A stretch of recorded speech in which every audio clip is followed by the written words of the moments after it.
This has to be addressed. There are so many people getting scammed by these solar companies. You've seen the ads that say, get free solar panels or get a 30% rebate on your taxes. It's scams. It's lies. Please don't do it. So here's the thing about solar panels that everybody has wrong. They don't actually add any value to your house. People all over the country are drowning in debt because they got solar panels, even though they promised it would save them money. If you're not careful, the same thing can happen to you. If you've ever had second thoughts about going solar, this first clip might confirm your fears and save you thousands. Everyone, and I mean every single person who has purchased solar panels, have regretted it. It is the most well-known scam around that people say, oh, the state gives you subsidies. You get subsidies. You get all these perks. You all see those ads on YouTube. You see those ads that pop up that are like, oh, the government pays you to get solar panels.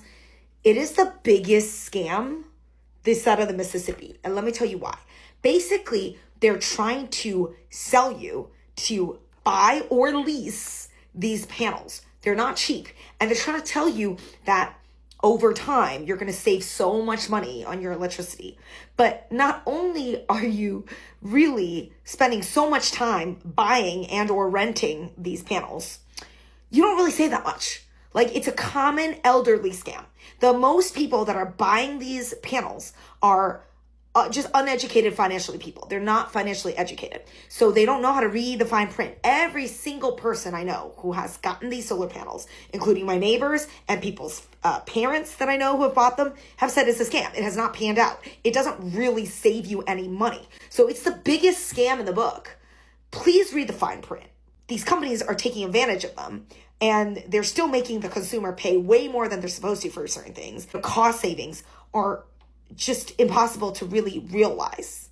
And that's the problem when you don't know what is going on and you don't read the fine print. Not everyone who installs solar panels regrets it. Some people actually genuinely benefit, especially if they paid in full and did their research. Now, with that being said, there are definitely many homeowners who ended up disappointed, not because solar itself is a scam, but because of how it was presented to them. Solar panels aren't always the money saver that they're advertised to be either. Yes, you might see a drop in your electric bill, but if the system is financed, you're still paying a monthly loan or a lease. About 45% of residential solar systems in the US are leased or owned by third-party companies. The remaining 55% are customer-owned, either paid in cash or finance. So when we talk about regret overall, oftentimes it comes down to how the system was set up. In some cases, your solar payment plus your remaining utility bill might not actually save you much, if anything at all. I do agree with the point about reading the fine print. Too many people sign based on what they're told and not specifically based on what's written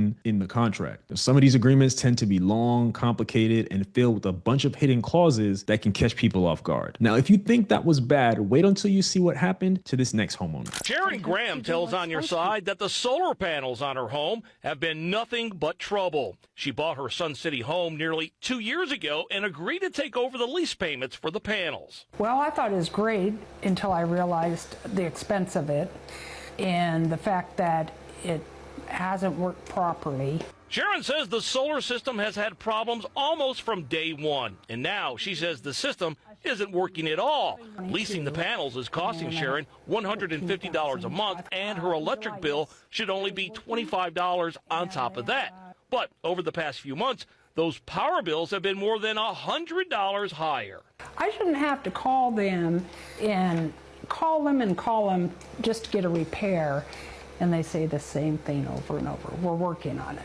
Sharon's lease is with SunPower Solar. As we told you in a recent On Your Side report, SunPower filed for bankruptcy protection this summer. However, it's still taking payments from lease customers like Sharon, even though it's no longer servicing their system.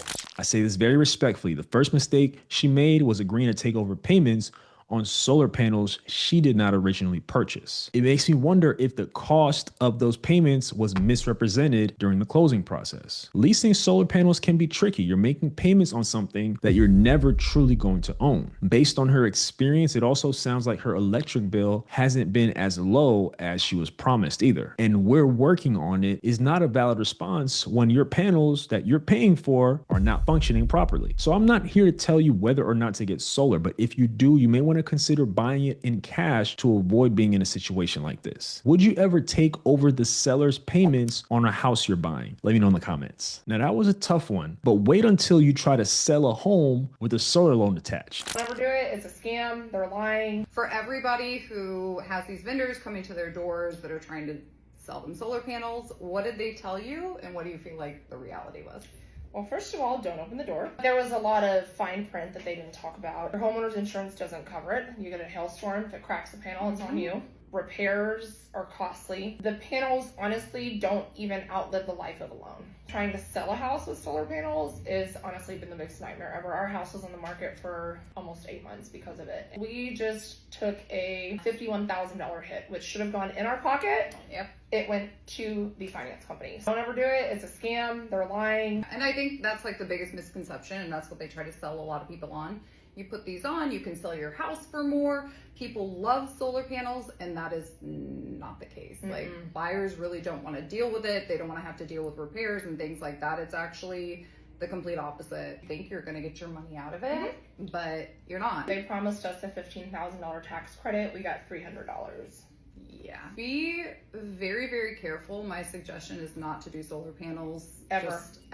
Don't open the door was hilarious. I'm the same way. If I'm not expecting you come into my door, 9 times out of 10, I am not answering. Leave a note and keep it moving. What about you? How do you handle those kind of situations? So this clip highlights why reading the fine print and understanding your insurance coverage is critical. One thing many people are not warned about is how unpaid solar panels can make it harder to sell your home. Buyers often don't want to assume that debt, and in some cases, the seller ends up paying tens of thousands of dollars to clear the loan just to close the deal. Now that $51,000 payoff, that could easily wipe out most, if not all of your profit from the sale, depending on how much equity you have. It's also alarming to me that they didn't receive the tax credit they were promised. So the question I have is, did the credit not apply, or was it just never verified? That's an open question we have there. Do you agree with them that solar panels are always a scam, or is it just a bad fit for certain people?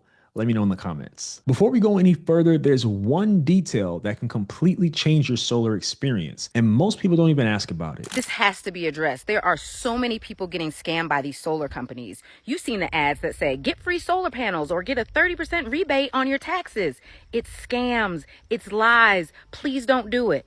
It's called on-grid solar, and they are charging people $20, $30, $40, and even $50,000 for solar panels, but no batteries. Which means that if there are blackouts, if the grid goes down, they're going to be like everybody else around them with no power because they don't have any place to store the additional power.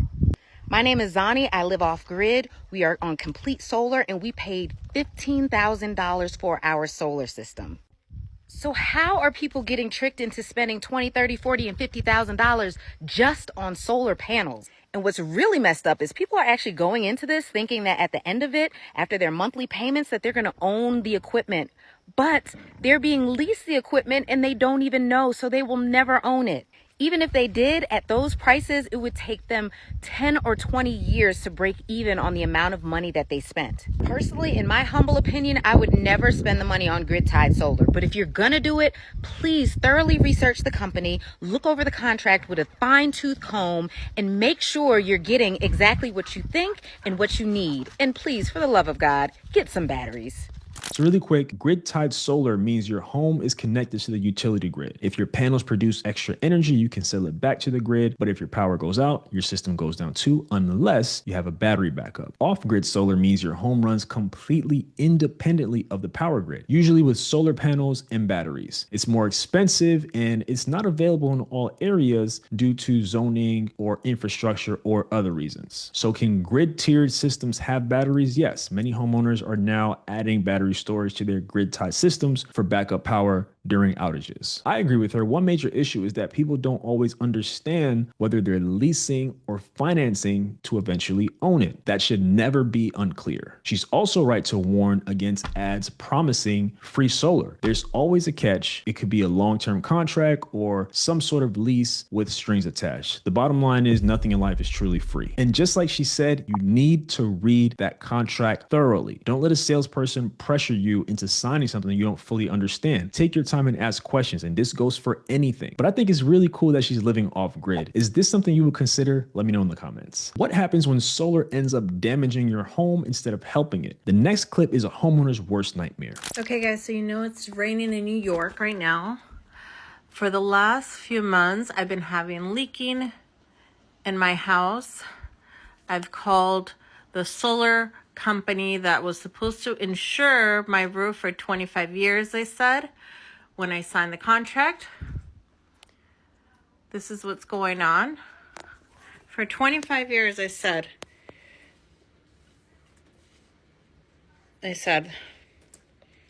that they were supposed to insure my roof. Look at this. Look at that. So now look at this. This is my house. This is my bedroom that is occurring right now. Also, I've had right here, and today I had leakage right here as well. For 25 years. They said that they were supposed to. And my baby, that's the place that she sleeps. Why do they allow companies like this to not follow what they said or what their representatives said?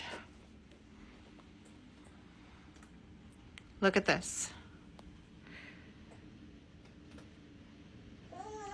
Would you be okay with this? Please share, comment on Momentum Solar's that this is not acceptable, that they have to do something. It really seems like she didn't have any roof leaks before getting solar installed. And now suddenly she's dealing with water damage. That doesn't really make sense to me. I'm curious about the warranty she mentioned. What does 25 years of roof coverage really mean? There are usually a lot of exceptions buried in the fine print of an agreement like that. But I will be incredibly frustrated too. You're trying to go green, you're trying to lower your bills. Instead of that, you're patching up a leaky ceiling. And they sent her a bill for the roof. That's wild to me. And something's just not adding up here, especially if she was supposedly promised coverage. If the installation caused a problem, the company should be stepping up, period. Now, there's one detail in the next clip that might completely change how you see her situation. They want to send me a bill for $5,000 for a new roof when I already paid for a roof.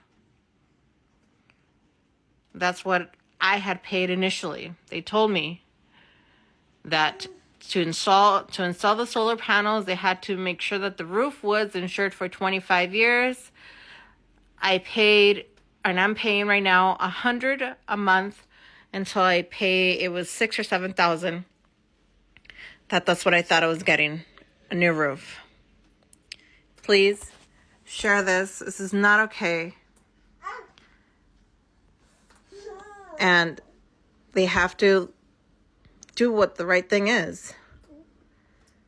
Their customers are the ones that matter. Honestly, I wondered if there was some kind of misunderstanding based on what she shared in the comments, and it turns out there was. The company told her that the representative she signed the contract with had misspoken, which is a huge red flag. I'm not gonna blame her, but this is why verbal promises don't matter unless they're in writing in most cases. You've got to get everything confirmed in the contract. Do you think this was her fault or was it the solar company's fault? Either way, she's the one dealing with the mess now. A lot of people believe adding solar panels to their home suddenly makes it worth more. Are they right about that? Let's find out. This is like the perfect example of solar panels that probably cost more than the house. So this house, I don't know, we got this house for $55K. This house is probably worth a little more, let's say 60, 65. Those solar panels probably added a $50,000 lien onto this house. And most people don't know what they're signing. So when they go to sell a place like this, they think that they're going to pocket all the money. And then they realize that the solar salesman has got them to agree to something that they maybe didn't understand the full truth. And these solar panels now have a lien on the property. So what I'll say about solar panels is always check the paperwork, because just in the last month, we've run into 2 properties that had solar panels that ended up getting foreclosed on because they did not understand that they had a solar lien. Solar might save you energy, might save you a couple $100 a month, but just check the payoffs, because if it's like a 40, 50-year payoff, who knows if it's worth it, okay? And I used to do solar sales, so I'm not anti-solar. I'm just seeing it hurt a lot of people if you're not doing it correctly, if that makes sense. So let me know. You pro solar? You against solar? Comment below.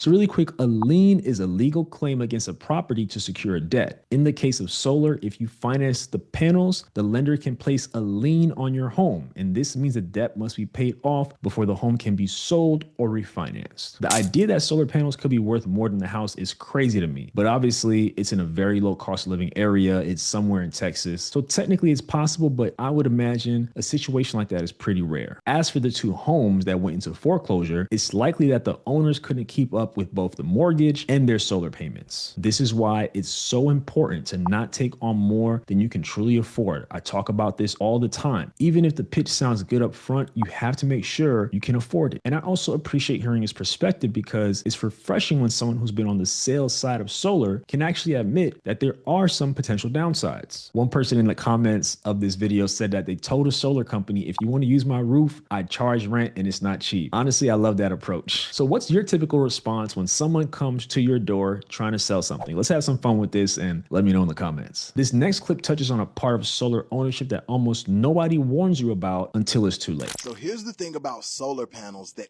everybody has wrong. They don't actually add any value to your house. Even though the 20-year-old kid that came knocking at your door to sell them to you says that they will. They can actually take value away from your house. Here's why.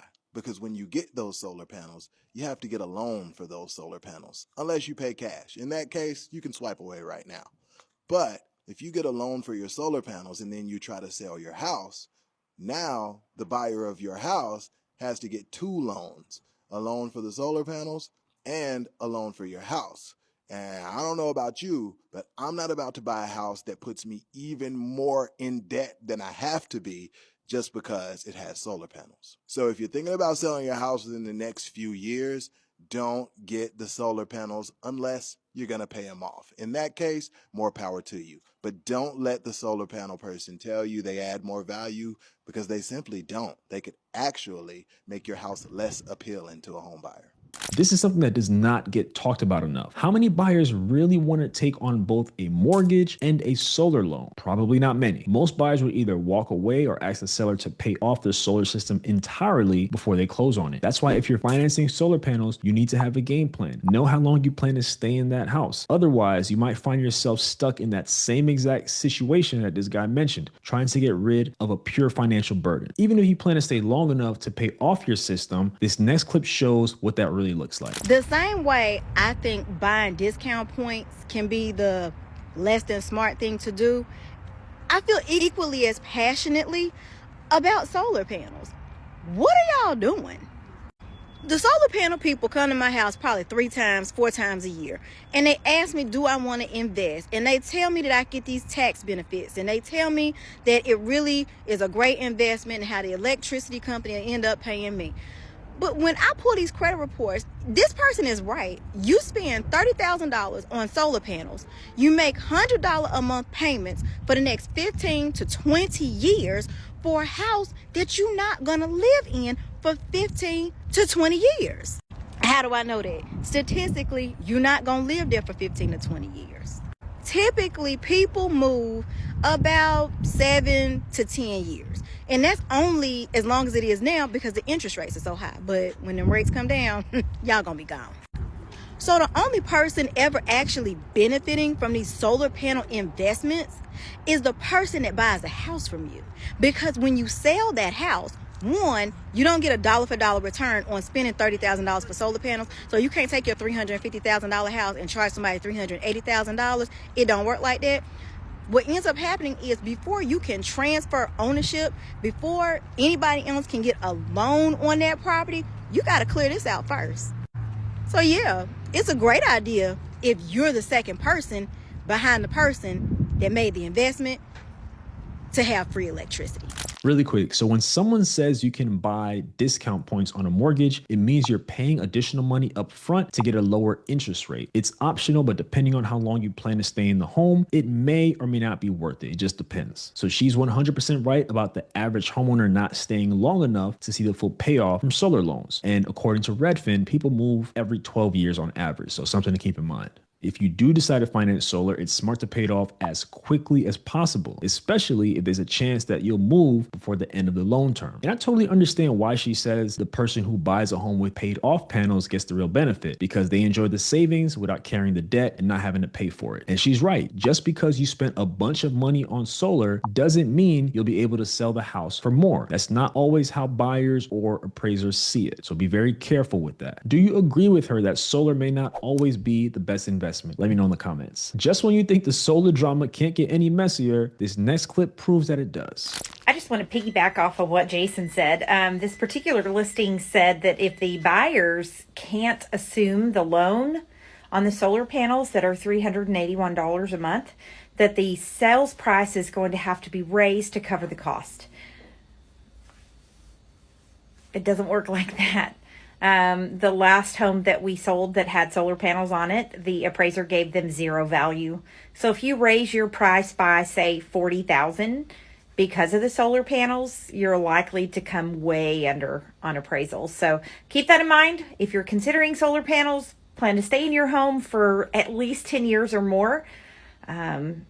It's not an easy sell if you just put them on. This clip literally confirms what we just talked about. A listing that says if the buyer can't assume the solar loan, they'll have to raise the sales price. That is insane. How are you going to tell someone the house costs more if they don't want to take on your debt? That's not how this works. Especially now, in many markets, it's starting to trend towards a buyer's market. So even in a neutral market, buyers have options. And who's really that desperate? Most people will just move on and buy another house that does not come with that additional baggage. Also, someone in the comments said that they're going to put a sign on their door telling solar sales reps to not even bother knocking or ringing. I found that hilarious, and honestly, that's not a bad idea. At the end of the day, solar isn't automatically good or bad, but the wrong setup can definitely cost you more than it saves you. So whether you're thinking about going solar or already signed a contract, the biggest takeaway here is to slow down. Ask those hard questions. Read every single word before committing. So if you have solar panels, let me know. Did you actually save money? And if you don't have solar panels, is this something that you would consider? I would love to hear from you. I'm very curious to hear how this plays out for different people in different cities. By the way, just a reminder, I'm getting ready to launch a new community called Keys Within Reach, and it's built for first-time home buyers who feel overwhelmed and just want a clear step-by-step path to owning a home. So stay tuned. We have some more updates on that coming very, very soon. So now that you know about solar panel regrets, I want you to learn about why home buyers' remorse is increasing. Check out this video right here.